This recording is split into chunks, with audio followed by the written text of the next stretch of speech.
बच्चों, welcome to my Teachment app. I am Kshamta Kushwaha. मैं आपके लिए लेकर आई हूँ क्लास 10th का लेसन 8, यानी कि हम इसमें पढ़ने वाले हैं ट्रिग्नोमेट्री। तो हमने आपको यहाँ पे प्रीवियस वीडियो में एक्सरसाइज 8.1 से रिलेटेड क्वेश्चन समझा चुके थे और हमने ट्रिग्नोमेट्रिक रेशियो की बातें बड़े ही डिटेल से आपको समझाई थी और उससे जुड़े हुए क्वेश्चन भी सॉल्व करवा दिए थे। और आज हम स्टार्ट करने वाले हैं एक्सरसाइज 8.1। इसमें हम किससे यानी कि ट्रिग्नोमेट्रिक रेशियो से रिलेटेड ही क्वेश्चंस को सॉर्ट आउट करने वाले हैं। तो चलिए, पहला क्वेश्चन यहाँ पर हमारा उठता है। एक हमें राइट एंगल ट्रायंगल दिया है ABC, जिसमें से B हमारा है राइट एंगल। ठीक है, आपको यहाँ पर साइड्स की माप भी दे रखी है, साइड्स का मेजर दे रखा है और आपको आगे फाइंड करना है अन्य त्रिकोणमितीय अनुपात यानी अनट्रिग्नोमेट्रिक रेशियो को फाइंड करना है। तो चलिए क्वेश्चन को हम नोट कर लेते हैं। क्वेश्चन क्या कह रहा है? In triangle ABC, in triangle ABC right angle eight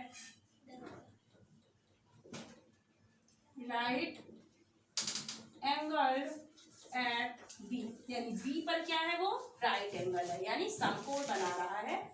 and आपको और क्या चीजें दे रखी है इसमें? AB = 24, AB = 24 और दूसरी साइड का माप दे रखा है and BC = 7 centimetre, and BC = 7 centimetre. क्या दे रखा है? BC 7 सेंटीमीटर है। तो डिटरमाइन, आपको कुछ चीजें डिटरमाइन करनी है, ज्ञात करनी है। Determine the following, determine the following. तो चलिए, क्या याद करना वो हम आपको बता दें। इसमें पहला आपका क्वेश्चन उठता है, साइन A और कॉस A का आपको रेशियो फाइंड करना है। साइन A और कॉस A अलग अलग चीजें हैं, कॉमा में है, ठीक है, इनटू पे नहीं है। क्या है? कॉमा पे ये रिप्रेजेंटेड है। और दूसरी चीज हमें फाइंड करनी है साइन C, कॉस C। चलिए, बड़ा मजा आएगा इस क्वेश्चन को सॉल्व करने में। चलिए स्टार्ट करते हैं। तो यहाँ पर हम सबसे पहले, अच्छा क्वेश्चन क्या कह रहा है आपको एक बार समझा दे। तो इसमें कह रहा है कि एक त्रिभुज है ABC, त्रिभुज ABC में B समकोण है। क्या है? B समकोण, और समकोण ही एंगल यहाँ पर यूज होंगे, यानी राइट एंगल ट्रायंगल को ही हम इस एक्सरसाइज में यानी इस अध्याय में हम पढ़ेंगे। ठीक है, तो यहाँ पर AB दे रखा है 24 सेंटीमीटर और BC दे रखा है 7 सेंटीमीटर। BC कितना दे रखा है? 7 सेंटीमीटर। तो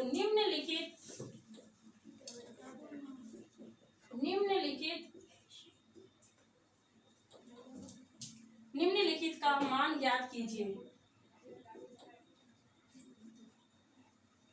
यहाँ पर फॉलोइंग वैल्यूज भी लिख सकते हैं या डिटरमाइन द फॉलोइंग वैल्यूज। ठीक है, यानी कि नीचे दिए हुए का आपको मान ज्ञात करना है। तो निम्नलिखित का मान ज्ञात कीजिए, मान ज्ञात कीजिए। ठीक है, क्वेश्चन क्या था हमारा? क्वेश्चन तो आपको दिख ही रहा है। दोबारा क्वेश्चन रिपीट कर देते हैं। चलिए लिख देते हैं। ये हमारा साइन A हो गया और ये हमारा कॉस A हो गया और दूसरा क्वेश्चन हमारा है sine C and cos C। चलिए सॉल्यूशन। सबसे पहले आपको दिख रहा है राइट एंगल ट्रायंगल, तो हमने एक डायग्राम बना दिया। ये हमारा राइट एंगल ट्रायंगल का डायग्राम बन गया ऐसा। ठीक है, यहाँ पर एंगल कौन सा 90 डिग्री है? B एंगल को 90 डिग्री बोला गया, यानी ये A होगा, ये B होगा और ये C होगा। ठीक है, हम यहाँ पे दोनों, आपका B तो हमारा फिक्स हो गया, B 90 डिग्री है यानी ये समकोण है। तो इसके अपोजिट साइड को क्या बोलेंगे? यानी कि जो तिरछी लाइन है, आड़ी लाइन है, वो हमारी क्या कहलाती है? हाइपोटेनियस। ठीक है, ये फिक्स है, इसकी पोजीशन नहीं चेंज होती। बट क्वेश्चन में आपसे दो चीजें पूछी गई हैं अलग अलग। एक बार एंगल A के अकॉर्डिंग कहा गया है और दूसरी बार एंगल B के अकॉर्डिंग। बट अभी हम नॉर्मली क्या करते हैं, हमारे पास केवल 2 ही साइड्स दी हुई है, दिख रहा है ना आपको? केवल AB और BC दिया है। तो अभी हम फिलहाल के लिए ए के अकॉर्डिंग हम काम कर रहे हैं। किसके अकॉर्डिंग? अभी हम ए के अकॉर्डिंग काम कर लेते हैं ताकि हम ये कह सके कि कौन सी साइड परपेंडिकुलर और कौन सी बेस है। अगर हमने ए के अकॉर्डिंग काम किया, ए के अकॉर्डिंग हमारे इसके अपोजिट साइड क्या दिख रही है आपको? बीसी। तो बीसी हमारा ए के अकॉर्डिंग कहलाएगी क्या? परपेंडिकुलर। पता है ना, आपको बताया था कि जब किसी एंगल्स के अकॉर्डिंग बी तो फिक्स है, बी के हमारे अपोजिट हाइपोटेनियस, ठीक है, बट जिस एंगल अपोजिट जो शेष दो एंगल्स बचते हैं उसके अकॉर्डिंग अगर हम काम करते हैं तो जिस एंगल के अकॉर्डिंग काम करेंगे उसके जस्ट अपोजिट यानी कि हिंदी में से सम्मुख बोलते हैं, ठीक है। तो ए के सम्मुख या अपोजिट हमारी कौन सी भुजा दिख रही है? बीसी। बीसी हमारी परपेंडिकुलर, तो बची हुई क्या कहलाएगी? बेस यानी कि आधार। ओके, चलिए अब इनकी वैल्यूज भी लिख दीजिए। ए बी आपको कितना दे रखा है? 24 सेंटीमीटर एंड बीसी कितना दे रखा है? 7 सेंटीमीटर, ठीक है। अब यानी कि हमें दिख रहा होगा कि फाइंड क्या करना है हमको? कर्व, हाइपोटेनस हमें फाइंड करना है। तो हम यहाँ पे यूज करेंगे पाइथागोरस थ्योरम। तो सबसे पहले हम लिखेंगे इन ABC triangle, in triangle ABC, ठीक है, एंड वी हैव, हमारे पास जो चीजें हैं वो हम लिख रहे हैं। तो ए बी हमें दे रखा है 24 सेंटीमीटर एंड बीसी हमें दे रखा है 7 सेंटीमीटर, ठीक है। दो भुजाएं दे रखी है, हमने दोनों को मेंशन कर दिया। यहाँ पर तो इसे हम हिंदी में देखिए तो हम कहेंगे त्रिभुज ए बी सी में हमें दिया है या हमारे पास है, क्या क्या चीजें हैं हमारे पास? ए बी 24 सेंटीमीटर और बीसी कितना दे रखा है? 7 सेंटीमीटर, ठीक है। अब हम यूज करेंगे पाइथागोरस थ्योरम।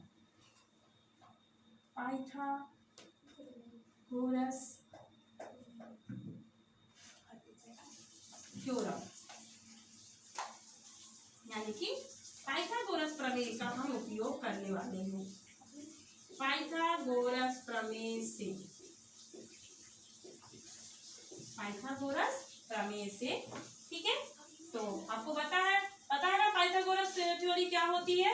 ये हमारी होती है हाइपोटेनियस का स्क्वायर इक्वल टू परपेंडिकुलर का स्क्वायर प्लस बेस का स्क्वायर, ठीक है। हाइपोटेनियस का स्क्वायर इक्वल टू परपेंडिकुलर का स्क्वायर और प्लस बेस का स्क्वायर, और इसी को हम कहेंगे कर्ण का स्क्वायर, लंब का स्क्वायर प्लस आधार का स्क्वायर। चलिए तो अब इनकी हम साइड्स को लिख लेते हैं। हमारे पास हाइपोटेनियस की साइड क्या दे रखी है? AC। हाइपोटेनियस को हमने क्या माना है? कौन सी साइड? AC। परपेंडिकुलर है हमारी BC और बेस है हमारी AB।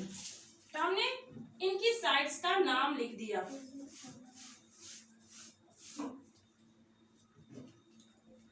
ठीक है। यहाँ पर हमारी हाइपोटेनियस है AC और परपेंडिकुलर है BC और आधार है AB।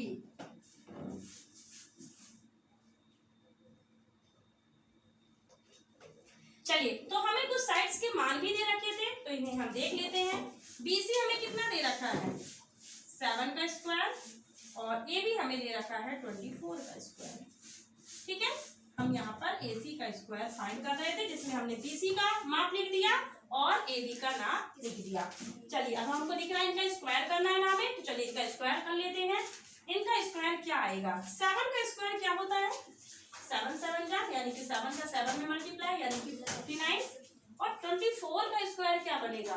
तो 24 का स्क्वायर बनेगा आपका, अगर आपको याद हो तो अच्छी बात है, नहीं तो आप इसे क्या करेंगे 24 में 24 का मल्टीप्लाई करके इसे फाइंड कर सकते हैं। तो कितना हो जाएगा अपना? देखिए 21 का होता है कितना? 20 का 400, 21 का 441, ठीक है। और ये हो जाएगा 448, 22 का 43 का होता है 529, तो 44 का हो जाएगा 576। कितना हो जाएगा? 576। चलिए इन्हें प्लस कर दीजिए। 9 और 6 कितना हो जाएगा? 9 1 10, 10 और 1 5 15 और 7 4 यानी 7 3 10 11 11 1 12, ठीक है 12 6 25। टोटल करने पर हमें कितना मिला? टोटल करने पे हमें मिला 625। ठीक है, ये हमारा AC का स्क्वायर है। तो केवल AC फाइंड करेंगे तो इसी स्क्वायर को हम बनाएंगे रूट स्क्वायर। ठीक है, रूट स्क्वायर। तो 625 यानी किसका ये रूट स्क्वायर होता है? आप इसे फाइंड कैसे कर सकते हैं? आप इसे फैक्टराइजेशन के माध्यम से फाइंड कर सकते हैं। ठीक है, तो हमने 625 को फैक्टराइजेशन किया, फैक्टर्स निकाला। क्या ये 2 से डिविजिबल है? नहीं। क्या ये 3 से डिविजिबल है? देख लेते हैं 3 से डिविजिबल है या नहीं है। 3 से हमने किया तो 3 2 6, लेकिन नहीं कट होगा। क्यों? क्योंकि 25 आ गया, 25 3 से डिविजिबल नहीं होगा। तो अब हम इसे करेंगे ओनली 5 से डिविजिबल हो सकता है ये। तो 5 से किया तो 5 1 5, कितना बचा? 1 और 2, दोनों नंबर्स मिलके बन गए 12। 5 2 10 और फिर बचेगा 2 और 5 यानी 25। तो 5 5 से 25। ठीक है, हम 5 से करेंगे 5 2 10 एंड 5 5 25। 5 5 25 एंड 5 1 5, यानी आपके जो पेयर बने वो कितने बने? 5 5 के 2 पेयर्स बने। 5 5 के 2 पेयर्स क्या कहलाएंगे? 5 इंटू 5, ठीक है, इंटू 5 इंटू 5। 5 5 के अगर 2 पेयर्स बने हैं तो इससे बाहर निकलेगा एक पेयर से एक 5। एक पेयर से क्या निकलता है? एक 5। तो ये हमारा कहलाएगा 25 सेंटीमीटर। कितना कहलाएगा? 25। 5 5 का 25 यानी 25 सेंटीमीटर हमारा किसका माप आ गया?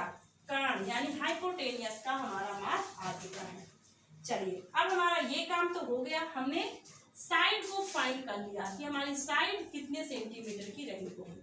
अब बचा है साइन। अब इन मानों को फाइंड करना। तो स्टार्ट करते हैं। सबसे पहला क्वेश्चन उठाते हैं, साइन ए फाइंड करना, और दूसरा है हमारा कॉस ए। क्योंकि हमने क्वेश्चन भी, हमने जो पहला डायग्राम बनाया वो हम ए के अकॉर्डिंग ही कर रहे थे, तो आराम से इनको हम फाइंड कर सकते हैं। तो बताइए साइन ए का ट्रिग्नोमेट्रिक रेशियो क्या होता है? याद है क्या? नहीं याद हो तो आप इसे शॉर्टकट जो आपको बताया है उसे आप दिमाग में बैठा लीजिए। ठीक है, पंडित बद्री प्रसाद हर हर बोले और लाल बटे कक्का, इसमें से किसी से भी उठा लीजिए। ठीक है, तो हमारा साइन का होता है P/H यानी परपेंडिकुलर अपॉन हाइट, जिसे हम कहते हैं लंब बटे कर्ण। ठीक है, लंब बटे कर्ण। तो बताइए लंब भुजा हमने किसको ली है? BC को। किसको ली थी? BC को। और कर्ण हमारी है AC। तो BC/AC, BC हमें दे रखी है 7 और AC हमने फाइंड कर लिया 25। तो 7/25 पहला रेशियो फाइंड हो जाएगा। ठीक है, नेक्स्ट इसी में हम cos A की बात करें। एक ही बात याद रखिएगा, आप एंगल को सही तरीके से देख कर ही काम करिएगा। आपको तीनों साइड्स मिल चुकी हैं, बट अगर एंगल चेंज होगा तो उसकी परपेंडिकुलर और बेस की पोजीशन भी बदल जाएगी, यानी साइड्स, बेस और परपेंडिकुलर बदल जाएंगे। अभी तो फिलहाल हम ए की बात कर रहे थे, तो ए के अकॉर्डिंग तो हमने अभी फाइंड ही किया था, तो इसीलिए हम इसे ए के हिसाब से भी चल रहे हैं। अब कॉस ए क्या है हमारा? कॉस है हमारा बेस अपॉन हाइपोटेनियस, यानी कि आधार बटे कर्ण। क्या है? आधार बटे कर्ण। और आधार हमने मान के रखा है AB को। अभी क्या मान के रखा है? AB को। तो AB बटे AC यानी कि 24/25। AB कितना हमें दिया है? 24/25। तो ये पहले क्वेश्चन का सोल्यूशन था इतना। ठीक है, हमने इसमें ट्रिग्नोमेट्रिक रेशियो फाइंड कर लिया। अब इसी पे हम दूसरा क्वेश्चन भी देख लेते हैं। अब यहां से हम इसका दूसरा क्वेश्चन दिखा रहे हैं आपको।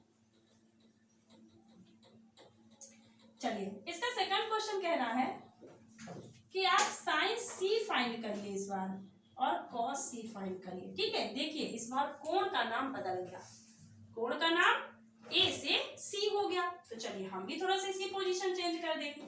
अब अगर हम C के हिसाब से बात करेंगे, ध्यान दीजिएगा, अगर C के हिसाब से इसमें हम बात कर रहे हैं तो ये हमारा बनेगा,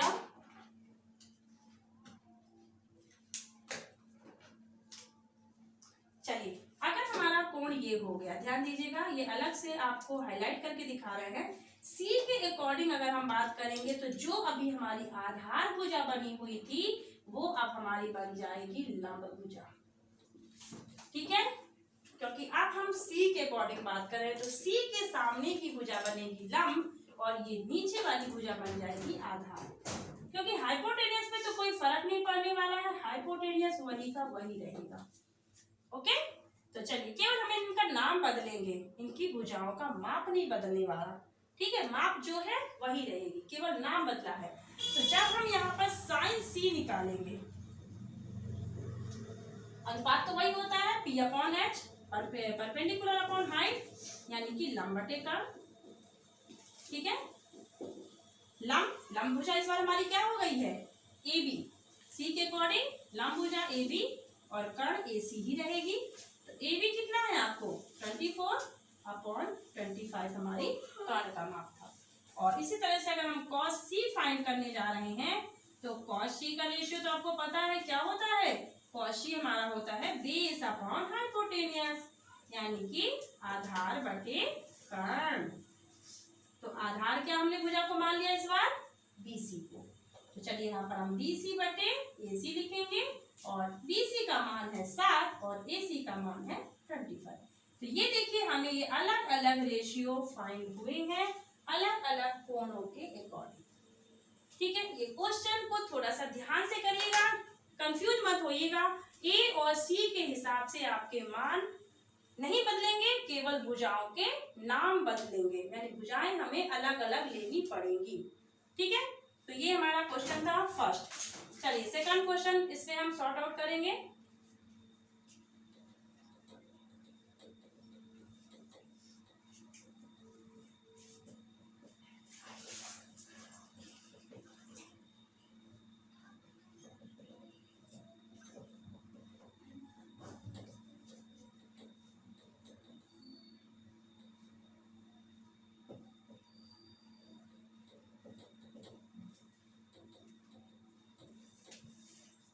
चलिए सेकंड क्वेश्चन देखिए, सेकंड क्वेश्चन भी इसी से जुड़ा हुआ है। यहाँ पर हमें एक आकृति दे रखी है, ये क्या दे रखी है, आकृति।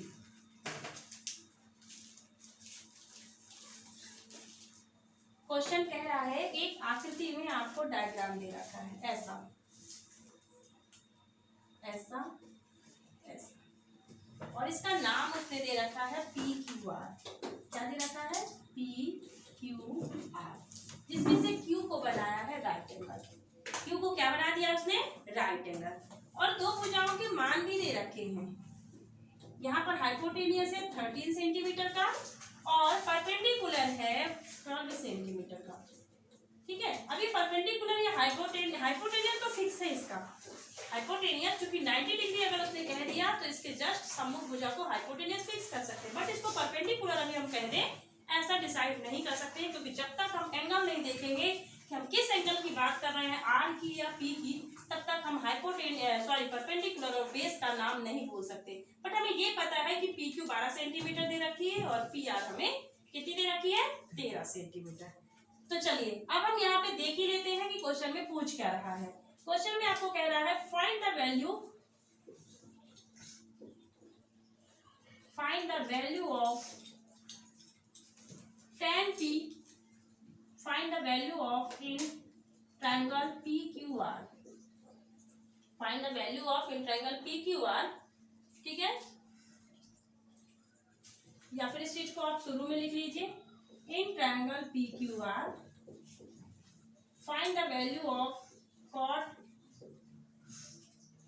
tan p and cot r। क्या लिखा है, tan p minus cot r। देखिए क्वेश्चन बिल्कुल अलग है, एक जगह पर p कोण की बात किया है तो दूसरी जगह पर r कोण की बात कर दिया है। ठीक है, तो हम दोनों के अनुसार चलेंगे, बट अभी हमको हमारा अभी मेन उद्देश्य क्या रहेगा कि हमें अननोन जो एक साइड दे रखी है उसे हमें फाइंड करना है। तो अभी हम किसी न किसी कोण की बात कर लेते हैं, जैसे हमने p लेके चल दिया, हम अभी हम p के अकॉर्डिंग चल रहे हैं। ठीक है, अगर p के अकॉर्डिंग करेंगे तो p के सामने यानी p की अपोजिट साइड क्या कहलाएगी, परपेंडिकुलर कहलाएगी ना, और इसकी शेष जो हमारी रिमेनिंग भुजा है वो हमारी बनेगी बेस यानी कि आधार।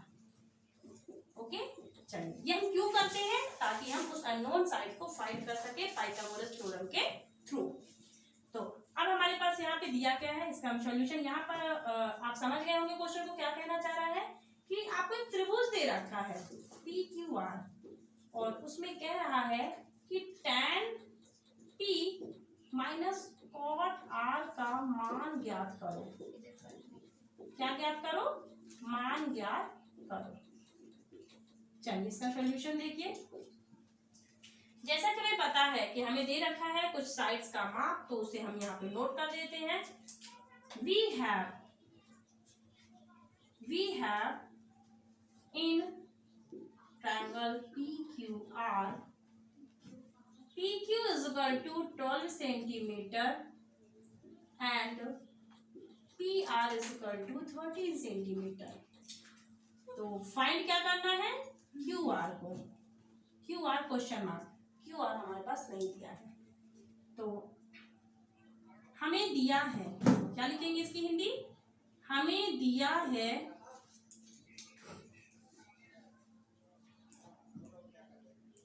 12 सेंटीमीटर और PR कितना दे रखा है? 13 सेंटीमीटर, ठीक है। और QR हमें फाइंड करना है। अब हम यूज क्या करने जा रहे हैं? We use Pythagoras theorem. We use Pythagoras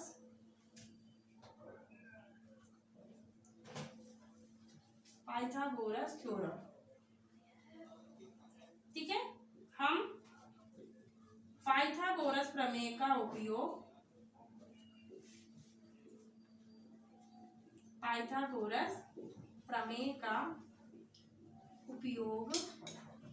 करके, चलिए पाइथागोरस थ्योरम आपको पता ही है क्या होती है?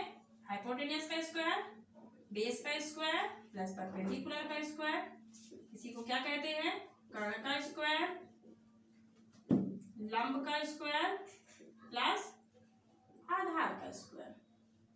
ओके, चलिए अब इनकी हम साइड्स को भी लिख लेते हैं। हमें हाइपोटेन्यूज दे रखी है PR, दे रखी है ना PR का स्क्वायर। बेस कितना दे रखा है? बेस अभी हमारा है ये PQ, बेस कितना है? PQ, और लंब हमने क्या मान के रखा है? QR को।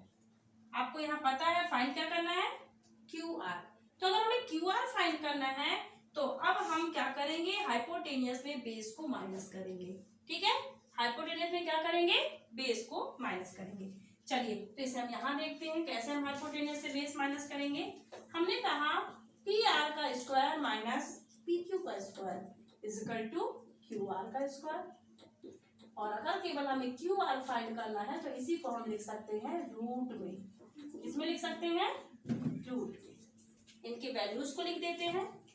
यहाँ पर आपको हाइपोटेन्यूज कितना दे रखा है? 13 दिया है ना, ये है आपका हाइपोटेन्यूज 13, यानी कि आप इसे 13 का होल स्क्वायर लिखेंगे ना, माइनस 12 कितना दे रखा है? 12 आपका बेस है, तो यहाँ पर 12 का होल स्क्वायर माइनस होगा। और हम फाइंड करने हैं, क्या कर रहे हैं? लंब हमें फाइंड करना है। 13 का स्क्वायर कितना होता है? 169, ठीक है। 169 आपका 13 का स्क्वायर होता है। आप 13 इंटू 13 करके देखिएगा तो आपको ये फाइंड हो जाएगा। इसी तरह से 12 का आपका क्या होता है? 144। तो बताइए इसका माइनस कितना आ जाएगा? 9 में से 4 गया 5, 6 में से 4 गया 2 और 1 में से 1 गया 0। यानी 25 रूट क्या आएगा? किसका स्क्वायर कहलाएगा? ये 5 का। 5 यानी 5 इंटू 5 अगर आप करेंगे तो आपको 25 फाइंड हो जाएगा। यानी 25 हमारा 5 का क्या है? Root square. इस तरह से आपको QR फाइंड हो गया। क्या फाइंड हो गया? QR। तो QR आपकी कितनी आ गई? 5 सेंटीमीटर। अब बचा हमारा क्वेश्चन जो हमें निकालना था। सबसे पहले हम देखेंगे tan P का मान क्या होगा। क्योंकि हम P के अकॉर्डिंग काम कर रहे थे तो हम P को पहले फाइंड कर लेते हैं। हमने ढूंढा tan P, और tan P का हमें रेशो पता होना चाहिए। क्या होता है? लंब बटे क्या होता है? लंब बटे आधार होता है कि नहीं? देखिए लंब बटे आधार। और इसी पे देखें इंग्लिश में क्या कहेंगे इसी को? Perpendicular upon base. क्या बोलेंगे? Perpendicular upon base. ये शॉर्ट ट्रिक से हमने देख लिया कि हमारे पास tan P अगर देखना है तो परपेंडिकुलर अपॉन बेस, इसी को हम कहेंगे लंब बटे आधार। और इनकी भुजाएं क्या बनेंगी? P के अकॉर्डिंग लंब क्या है? पी के अकॉर्डिंग लंब है आपका क्यू आर, दिया है कि नहीं? लंब हमारा क्या है? पी के अकॉर्डिंग क्यू आर, और आधार कितना दिया है आपको? P Q. ठीक, पी क्यू। चलिए अब इनकी वैल्यूज तो हमारे पास दी ही है, हमने क्यू आर भी निकाल लिया है। तो क्यू आर की वैल्यू कितनी दी है? 5, और आपको आधार कितना दे रखा है?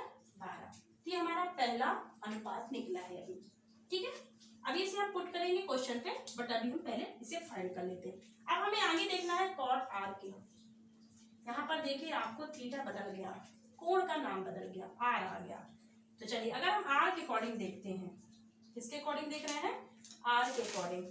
ये है हमारा आर, दिख रहा है आपको? ये हमारा आर है। आर के सामने चूंकि हमारा हाइपोटेनियस तो फिक्स है, ये हमारा हाइपोटेनियस है, आपको पता है। तो हाइपोटेनियस जब फिक्स है तो अगर हमारी कोण का नाम बदला, पी से आर बन गया आर के अकॉर्डिंग, अब परपेंडिकुलर क्या बनेगी? ये हमारी बनेगी परपेंडिकुलर, और ये हमारा बनेगा बेस, आधार।